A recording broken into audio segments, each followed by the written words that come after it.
ইতিমধ্যে আহমেদাবাদৰ যিটো শোকাবহ ঘটনা আছে শোকাবহ ঘটনাৰ কথা সকলোৱে জ্ঞাত আৰু এই মুহূৰ্তত মই বঙাইগাঁৱত উপস্থিত আছোঁ আৰু মোৰ সৈতে এয়াৰক্ৰাফ্ট মেইনটেনেন্স ইঞ্জিনিয়াৰ প্ৰায় 20 বছৰ অভিজ্ঞ সম্পন্ন এগৰাকী ইঞ্জিনিয়াৰ তেখেত অভিযন্তা তেখেতৰ নাম হৈছে শ্ৰদ্ধাপ্ৰিয় শৰ্মা আৰু তেখেত বঙাইগাঁৱত নিবাসী তেখেতৰ পৰা অকণমান জানিবলৈ যত্ন কৰিম বিশদভাৱে আমি দেখিছোঁ কালি আপোনাৰ আহমেদাবাদত যিটো ঘটনা হৈছে এটা শোকাবহ ঘটনা আৰু বহু সংখ্যক লোক ইতিমধ্যে মৃত্যুমুখত পৰিছে এই যিটো টেকনিকেল আপোনাৰ ইছ্যু হৈছে বা আপোনাৰ এয়াৰক্ৰাফ্ট এই ধৰণে আপোনাৰ দুৰ্ঘটনা সংঘটিত হৈছে এয়া আমি শুনিবলৈ হয়তো নাপাওঁ আমি হিষ্ট্ৰী যদি আমি উনুকাই চাওঁ তেতিয়াহ'লে এই ধৰণৰ ঘটনা খুব আপোনাৰ বিৰল কিয় এই ঘটনাটো সংঘটিত হ'বলৈ পালে একচুৱেলি এতিয়ালৈকে ইনভেষ্টিগেশ্যন চলি আছে গোটেইখিনি আপোনাৰ ডিটেইলছ ইনভেষ্টিগেশ্যন কৰোঁতে বহুত টাইম লাগে ইনিচিয়েল ৰিপৰ্ট এটা 1 উইক মানৰ ভিতৰত দিয়ে নৰ্মেলি 5 days to 1 week আৰু ডিটেইল যোনটো ইনভেষ্টিগেশ্যন হয় সেইটো এৰাউণ্ড 1 month 40 days 45 days এইখিনিমান টাইম পিৰিয়ড লয় তো ইনিচিয়েলছ এতিয়ালৈকে ইনভেষ্টিগেশ্যনৰ ৰিপৰ্ট একো অহা নাই এতিয়া মানুহে খালি স্পেকুলেশ্যন কৰি আছে কি হ'ব পাৰে কাৰণ ভিডিঅ'ত যোনটো দেখা গৈছে ভিডিঅ'ত আমি যোনটো চাইছোঁ কিছুমানে এজন দুজনে কেমেৰাত ৰেকৰ্ড কৰিছে আৰু CCTV ফুটেজো আহিছে এয়াৰপৰ্টৰ তাতে দেখাৰ পৰা এনেকুৱা লাগে যেন ইঞ্জিনৰ যোনটো থ্ৰাষ্ট ইঞ্জিনে যোনটো পাৱাৰ দিয়ে এয়াৰক্ৰাফ্টখন উৰাবৰ কাৰণে সেইটো লছ হোৱা যেন লাগে কাৰণ টেক অফ মোডত গৈছে এৰোপ্লেনখন উৰিছেও উৰাৰ পিছত সেইখন ডাইভ কৰি গৈছে তলৰ পিনে এইটোৰ মেইন কাৰণ ইঞ্জিনৰ পাৱাৰে হ'ব পাৱাৰ লছ হৈছে বা টেক অফ যোনটো ছেটিং থাকে ছেটিং কৰা হয় ককপিটত পাইলটৰ দ্বাৰা সেই ছেটিংটোত কিবা মিষ্টেকো হ'ব পাৰে আৰু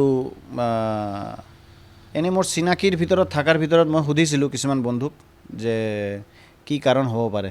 যোনে অলৰেডি কাম কৰি আছে এয়াৰ ইণ্ডিয়াত তেওঁলোকক সুধিছিলোঁ তেওঁলোকে কৈছিল কিবা মেইনটেনেন্স ইছ্যুও হ'ব পাৰে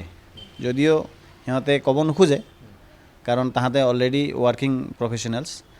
মেইনটেনেন্স ইছ্যু হ'ব পাৰে ফ্লাইটখন মেইনটেনেন্সত আছিল দিল্লীত তাৰপিছত ফাৰ্ষ্ট ফ্লাইট আহমেদাবাদ গৈছিল তাৰ পৰা লণ্ডন গেটউইক যোৱা কথা আছিল এইটো শ্বিডিউল আছিল তো ফ্লাইটখন ধুনীয়াকৈ আহমেদাবাদলৈকে আহি পাইছে নেক্সট টেক অফ কৰিব গৈ ইনচিডেণ্টটো হৈছে আৰু কাৰণ এটা বাৰ্ড ষ্ট্ৰাইক চবে ভাবি আছিল বাৰ্ড ষ্ট্ৰাইক হ'লে কি হয় নৰ্মেলি এটা ইঞ্জিনত হ'ব আৰু ছেকেণ্ড ইঞ্জিনটোৰ ছাফিচিয়েণ্ট পাৱাৰ থাকে সেইখন ঘূৰাই লৈ আহি লেণ্ড কৰাবৰ কাৰণে যিহেতু কি দুটা ইঞ্জিনেই ফেইল হৈছে দুটাই ইঞ্জিনেই ফেইল হোৱা বুলি মানে চবে ছাছপেক্ট কৰি আছে এইটো কিবা থ্ৰাষ্টৰ ইছ্যু হ'ব পাৰে পাৱাৰ জেনেৰেট কৰা নাই ইঞ্জিনটোৱে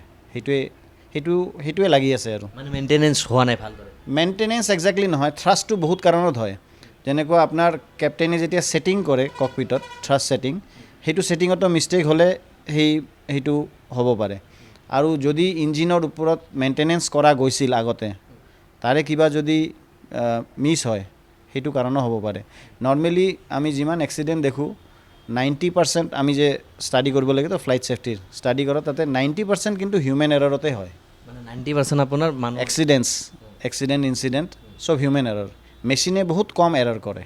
মেচিন খুব কমেই বেয়া হয় আৰু আমি দেখিছোঁ যে যিখন এয়াৰক্ৰাফ্ট আপোনাৰ এইখন নতুন এটা কনচেপ্ট আপুনি মই যেতিয়া আহিছিলোঁ তেতিয়া কৈছিলে তো এই নতুন কনচেপ্টটোৰ কাৰণে অসুবিধা হ'ব পাৰে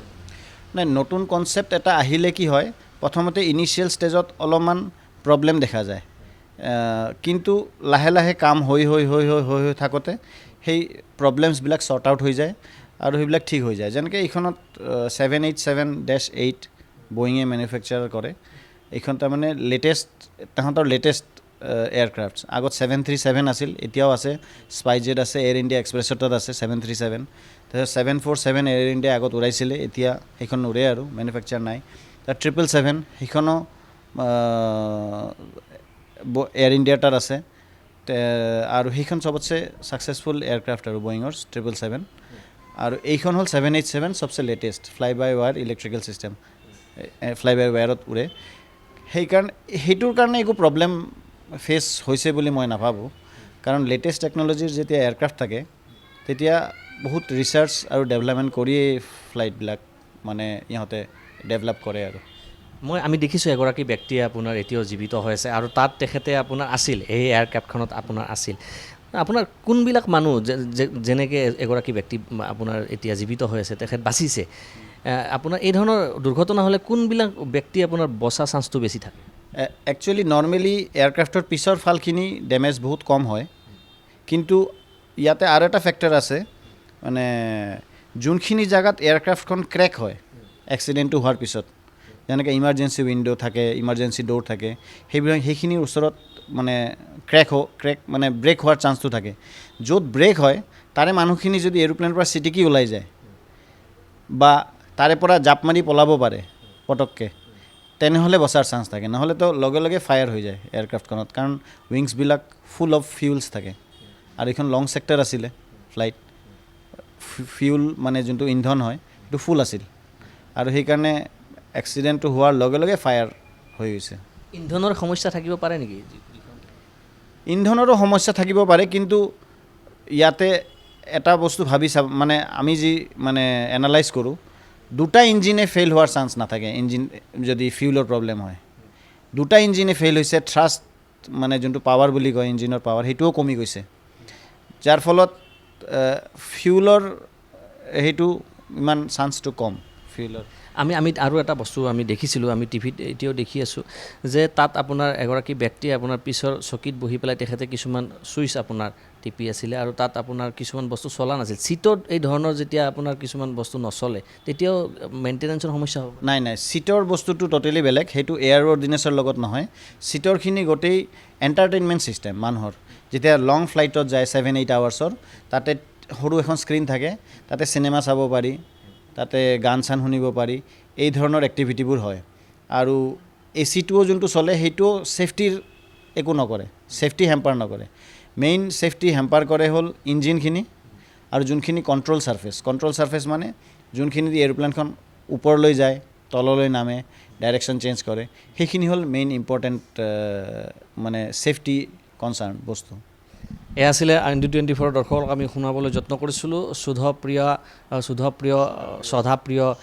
শৰ্মা আমাৰ লগত আছিলে, তেখেত এয়াৰক্ৰাফ্ট ইঞ্জিনিয়াৰ হয়, আৰু তেখেতৰ পৰা আমি বিশদভাৱে জানিবলৈ যত্ন কৰিছিলোঁ গাড়ী দুৰ্ঘটনাৰ বিষয়ে।